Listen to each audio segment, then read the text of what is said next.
यह कहानी एक ऐसी फर्जी टीचर के बारे में है जो अपने ही एक स्टूडेंट के प्यार में पागल हो जाती है और उसको पाने के लिए वह बेशर्मी की किस हद तक जाती है।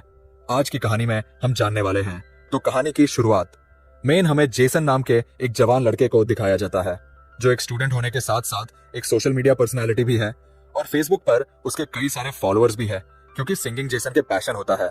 इसके बाद हमें एक कैथोलिक स्कूल को दिखाया जाता है जहां जेसन के पेरेंट्स समर वेकेशन के बाद जेसन और उसकी बहन जॉय को स्कूल छोड़ने के लिए आए हैं।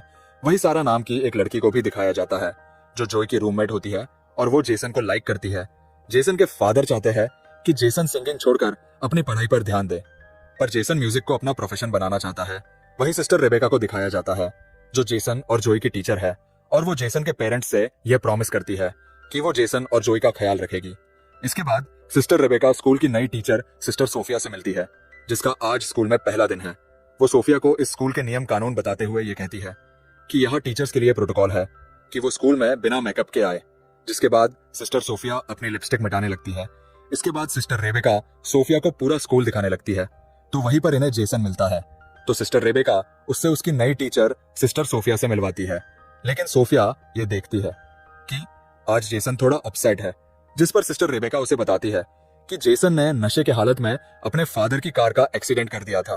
तब से जेसन के डैड उससे नाराज रहते हैं और जेसन स्टूडेंट होने के साथ साथ एक सोशल मीडिया पर्सनालिटी भी है।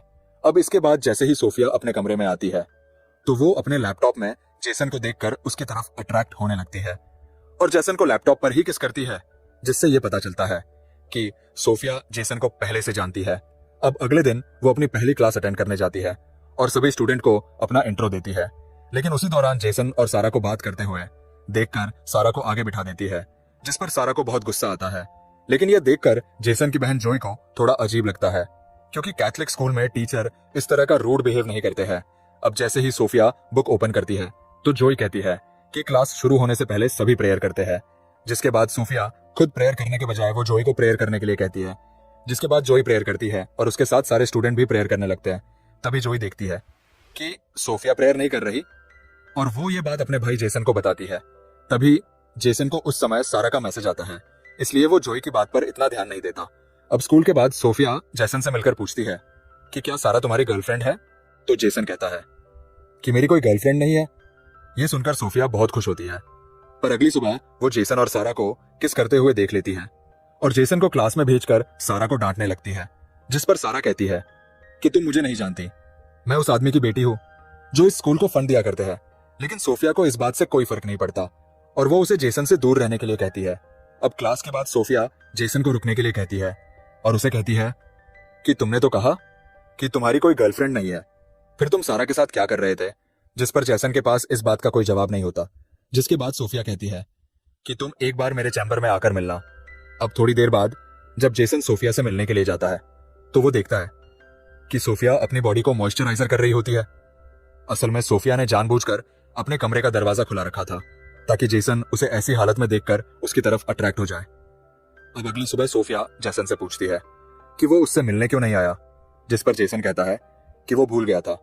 अब यहाँ जेसन और जॉय को स्कूल आए हुए 1 हफ्ता हो चुका है और वीकेंड पर उनके पेरेंट्स उन्हें अपने घर लेने के लिए आए होते हैं।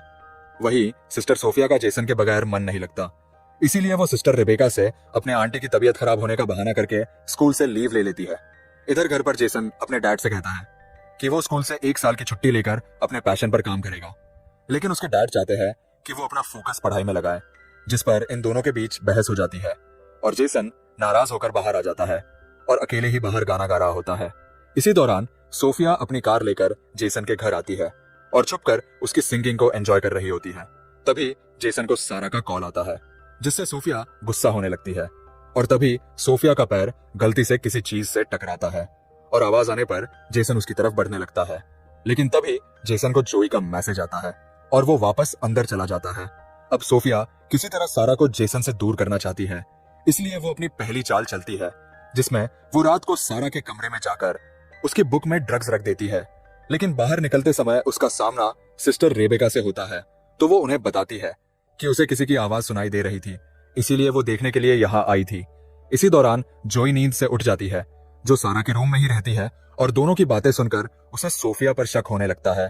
अब अगली सुबह क्लास में सोफिया सारे स्टूडेंट्स को वही पेज ओपन करने के लिए कहती है जिस पर उसने सारा की बुक के उसी पेज में ड्रग्स रखा था। जिसके बाद वो सारा को ड्रग्स के साथ पकड़ लेती है और उसे कहती है कि तुम्हें इसके लिए बहुत बड़ी सजा मिलेगी। जिसके बाद इस बात की खबर पूरे स्कूल में फैल जाती है, जिससे सारा को स्कूल से सस्पेंड कर दिया जाता है।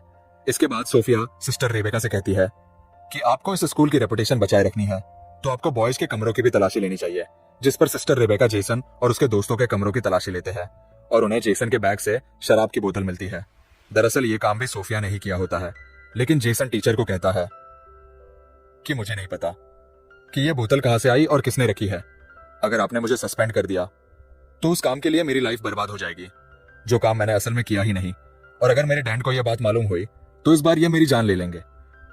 ये सुनकर सोफिया उन्हें एक सुझाव देती है, जिसमें जेसन की सजा ये होगी कि वह 1 हफ्ते तक स्कूल के वो सारे काम करेगा जो अक्सर यहाँ की सिस्टर्स किया करती है।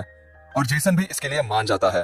अब इसके बाद हमें पास्ट का एक सीन दिखाया जाता है कि किस तरह सोफिया ने सोशल मीडिया पर जेसन को देखा और वह उसके सॉन्ग्स और उसके आवाज की फैन हो गई और वह जेसन से मिलने के लिए सोफिया नाम की एक सिस्टर जो उसी स्कूल में ट्रांसफर होने वाली थी, उसका मर्डर करके उसे ठिकाने लगा दिया और उसकी जगह सारे डॉक्यूमेंट्स चेंज करके सिस्टर सोफिया बनकर स्कूल में एंटर हो गई। अब कहानी प्रेजेंट टाइम में आती है, जहां हम देख पाते हैं कि जेसन स्कूल के काम कर रहा है और पौधे लगा रहा है। इसी समय सोफिया वहां आती है और हेल्प करने के बहाने उसको उकसाने लगती है। वही जोई यह सब नोटिस कर रही होती है। अब अगले सीन में हम देखते हैं कि सोफिया आखिरकार सारी धार्मिक हदों को पार करते हुए रात को जेसन के कमरे में एंटर हो जाती है और अंदर जाते ही वो मोबाइल रिकॉर्डिंग ऑन करके रख देती है और अपने गले से नेकलेस उतारती है। तभी जेसन की नींद खुल जाती है और वो देखता है कि सिस्टर सोफिया उसके सामने है और उसे अजीब लगने लगता है। लेकिन सोफिया जेसन को अपनी अदा में बहकाने की कोशिश करती है और पास आकर जेसन को किस करने लगती है। लेकिन जेसन को डर लग रहा था कि यह सब पाप है और उन्हें यह सब नहीं करना चाहिए, पर सोफिया के मनाने पर वो उसकी बहकावे में आ जाता है और आखिरकार दोनों एक दूसरे के बिल्कुल करीब होकर इंटीमेट हो जाते हैं। अब अगली सीन में हम देख पाते हैं कि जेसन रिग्रेट होकर चर्च में जाता है फादर से इस बात का कन्फेस करने के लिए कि उसे एक बहुत बड़ा पाप हो गया है। अब वो जैसे ही फादर से माफी मांगने लगता है तभी वह देखता है कि वह फादर की जगह सोफिया है और वो उधर ही आकर उसके गोद में बैठकर उसे किस करने लगती है और एक बार फिर से दोनों वहां पर इंटीमेट होने लग जाते हैं। अब इस इंसिडेंट के हुए 1 हफ्ता गुजर जाता है और जेसन अपने घर चला जाता है, जहां उसे सारा का मैसेज आता है जिसमें वो उसे रात की पार्टी के लिए इनवाइट करती है। वही सोफिया भी स्कूल से निकल रही होती है, पर तभी वो सिस्टर रेबेका को किसी और स्कूल के फादर से असली सोफिया के बारे में बात करते हुए सुन लेती है, जिससे उसको यह पता चला है कि वो फादर असली सोफिया को बहुत पहले से जानते हैं। यह सुनते ही वो घबराकर कार की तरफ बढ़ने लगती है, लेकिन तभी सिस्टर रेबेका उसे देखकर कहते हैं कि तुम कहाँ जा रही हो, जिस पर सोफिया उन्हें अपनी आंटी की मेडिकल इमरजेंसी का बहाना करके वहां से निकल जाती है। अब उसी रात जेसन अपने डैड से कहता है कि वो सारा के घर पार्टी में इनवाइट है, लेकिन उसके डैड उसे जाने से मना कर देते हैं। जेसन सारा के घर जाकर काफी शराब पीता है, जिसके बाद सारा उसे एक कमरे में ले जाती है और दोनों एक दूसरे को किस करने लगते हैं। पर इसी दौरान जेसन को सोफिया के साथ किए हुए इंटीमेट सीन याद आने लगते हैं, जिसके बाद वो एक बियर बोतल लेकर वहां से निकल जाता है, लेकिन उसको पुलिस खुलेआम बियर की बोतल के साथ पकड़ लेते हैं। पर तभी वहां सोफिया आकर पुलिस को बताती है कि जेसन मेंटली काफी डिस्टर्ब है और उन्हें वो कन्विंस करती है कि वो जेसन को जाने दे, जिसके बाद सोफिया की बात मानकर पुलिस उसे जाने देती है। अब जेसन सोफिया से कहता है कि वो नशे की हालत में घर नहीं जा सकता, इसलिए सोफिया उसे होटल के एक रूम में ले जाती है। वहीं हम देखते हैं कि जेसन की माँ उसके डैड को यह समझाने लगती है कि उन्हें जेसन को उसके पैशन के लिए 1 साल का समय देना चाहिए, जिस पर जेसन के डैड मान जाते हैं और उसे घर वापस लाने के लिए जाते हैं। वही इधर जेसन को रूम में लेकर आने के बाद सोफिया अपने कपड़े उतारने लगती है ताकि दोनों फिर से इंटीमेट हो सके, पर जेसन को शक होने लगता है कि वो हर जगह उसे फॉलो कर रही है और वो कहता है कि हम दोनों ने आज तक जो भी किया वो वाकई में एक बहुत बड़ा पाप है और मैं इस रिग्रेट से बाहर नहीं निकल पा रहा हूँ और अब आगे से हम दोनों ये सब कभी नहीं करेंगे। लेकिन सोफिया कहती है कि हम दोनों के बीच काफी सिमिलैरिटी है और हम दोनों के ही डेड हमें नहीं समझाते और हम दोनों एक दूसरे से मिले ही इसलिए कि दोनों एक दूसरे के साथ रह सके। लेकिन जेसन सोफिया की कोई बात नहीं मानता और वो सोफिया को उधर ही छोड़कर चला जाता है, जिससे सोफिया को बहुत गुस्सा आता है। वही जेसन के फादर उसे ढूंढ लेते हैं और उसे कहते हैं कि उन्होंने कहीं ना कहीं जेसन को फोर्स किया है और वो उसे सॉरी कहकर उसे एक मौका देने की बात करते हैं। अब अगले दिन सुबह जब जेसन और जोई दोनों स्कूल के लिए निकलते हैं तो सोफिया भी वहां होती है और वो उन्हें देखकर कार स्टार्ट करके जाने लगती है। तभी जोई उस कार को देख लेती है और स्कूल आकर उस कार को ढूंढ भी लेती है और नंबर के जरिए ऑनलाइन चेक करती है, जिससे उसे पता चलता है कि वो कार सोफिया के नाम पर ही रजिस्टर है। जिससे जोई को मेन यकीन हो जाता है कि वो सोफिया ही थी जो उनके घर के बाहर ठहरी थी। वहीं इधर जेसन अपने कमरे में जाता है तो सोफिया उसे बेहोश पड़ी मिलती है, जिससे वो घबरा कर उसे होश में लाने के लिए माउथ टू माउथ ऑक्सीजन देने की कोशिश करता है, लेकिन उसे पता चलता है कि सोफिया नाटक कर रही है। जिस पर जेसन सोफिया पर गुस्सा होकर यह कहता है कि मैं इस बारे में फादर को रिपोर्ट कर दूंगा। लेकिन सोफिया को इस बात से कोई फर्क नहीं पड़ता और वो कहती है कि अगर तुमने रिपोर्ट किया तो मैं भी सभी को बता दूंगी कि तुम एक स्टूडेंट होकर किस तरह एक टीचर के साथ बेशर्मी की सारी हदें पार कर चुके हो। अब जेसन समझ जाता है कि वो बुरी तरह फंस चुका है। तभी उसे जोई फोन करके सोफिया के कार के बारे में बताती है, जिस पर जेसन उसे कहता है कि वो इस बारे में किसी को ना बताए। अब आगे हम देखते हैं कि क्लास में प्रेयर के बाद सिस्टर रेबेका सारा को दोबारा वापस लेकर आई है, जिससे सोफिया को बहुत गुस्सा आता है और क्लास के बाहर सोफिया सिस्टर रेबेका को नियम समझाने लगती है कि किस तरह आप सारा को वापस स्कूल में परमिशन दे सकती है। जिस पर सिस्टर रेबेका कहती है कि तुम मुझे नियम कानून मत सिखाओ, मुझे पता है कि क्या करना चाहिए और क्या नहीं, और तुम पहले प्रेयर करना सीखो। अब एक तरफ सारा के वापस आने की खुशी में जेसन सिंकिंग कर रहा होता है, तो दूसरी तरफ सोफिया गुस्से में आकर एकदम साइको की तरह बिहेव करने लगती है।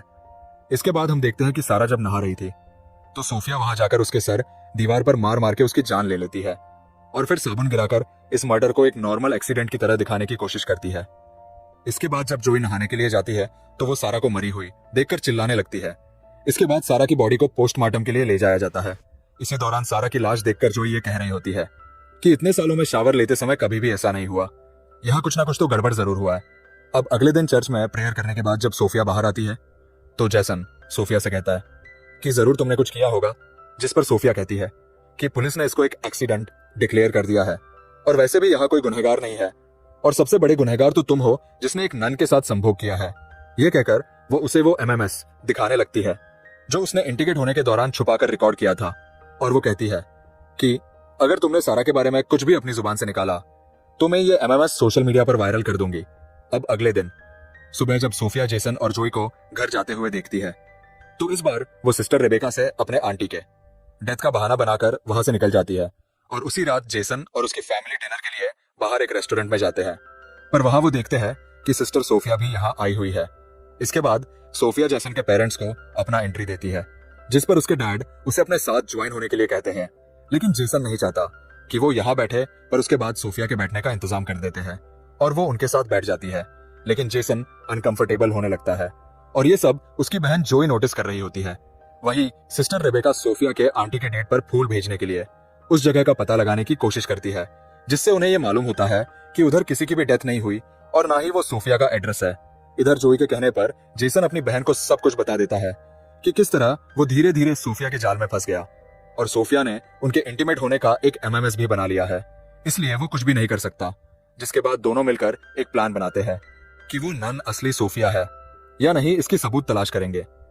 अब अगले दिन हम देखते हैं कि सिस्टर रेबेका को रात के कॉल पर सोफिया पर शक हो चुका था, इसलिए वो सोफिया को अपने कमरे में बुलाकर ये कहती है कि जब से तुम आई हो कुछ ना कुछ गड़बड़ होता ही जा रहा है और तुम्हारे आते ही मैंने अपने बेस्ट स्टूडेंट को सस्पेंड भी कर दिया और अब तुम्हारी आंटी की डेथ का झूठा खबर भी पकड़ा गया है। ये कहकर वो फादर से कंप्लेंट करने जाने ही वाली होती है, तभी सोफिया एक लैंप से मारकर सिस्टर रेबेका को घायल कर देती है। वहीं हम देखते हैं कि जेसन और जोई सोफिया के कमरे में पहुंच जाते हैं उसके खिलाफ सबूत ढूंढने के लिए, जहां जाकर उन्हें असली सोफिया का लैपटॉप मिल जाता है और साथ ही उस लड़की का लैपटॉप भी मिलता है जो सोफिया बनकर यहाँ आई हुई है, जिसका असली नाम लॉरा है। और वह देखते हैं कि उसने जेसन के कई सारे पिक्चर्स सेव करके रखी हुई है। ये देखकर वह दोनों समझ जाते हैं कि लॉरा पूरा प्लान बनाकर यहाँ आई है। अब ये बात वह सिस्टर रेबेका को बताने के लिए जाते हैं, तभी उनका सामना सोफिया यानी लॉरा से होता है और वह जेसन के हाथ में अपना लैपटॉप देखकर यह समझ जाती है कि उसका राज खुल चुका है। लेकिन वह जेसन से अपने पागलपन का इजहार करते हुए ये कहती है कि तुमने जितने भी गाने गाए हैं वो सब मेरे लिए ही थे, जिससे जेसन और जोई समझ जाते हैं कि यह लड़की पूरी तरह से साइको बन चुकी है। जिसके बाद वो आगे बढ़ने लगते हैं, लेकिन तभी मौका देखकर सोफिया जोई पर लैंप से वार कर देती है, जिससे जेसन गुस्से में आकर उसका गला दबाने लगता है। तभी वह जेसन के पैरों के बीच लात मार देती है, जिससे वो दर्द से गिरकर बेहोश हो जाता है। जिसके बाद वो जोई को फिर से उसी लैंप से मारने ही वाली होती है। तभी वहां पर सिस्टर रेबेका आकर उसके हाथ से वो लैंप छीन लेती है लेकिन वो सिस्टर रेबेका को भी मारने लगती है। तभी जेसन होश में आकर अपनी जेब से स्क्रू ड्राइवर निकालता है और सोफिया की पीठ में वार कर देता है, जिससे वहीं पर सोफिया की मौत हो जाती है। इसके बाद हमें स्कूल के ग्रेजुएशन का दिन दिखाया जाता है, जिसमें जेसन के डैड जोई को उसकी मॉम की कार और जेसन को एक नया गिटार गिफ्ट करते हैं। और इसी सीन को दिखाते हुए ये शानदार कहानी यहीं पर खत्म हो जाती है। तो दोस्तों, ये कहानी आपको कैसी लगी कमेंट में जरूर लिखिएगा।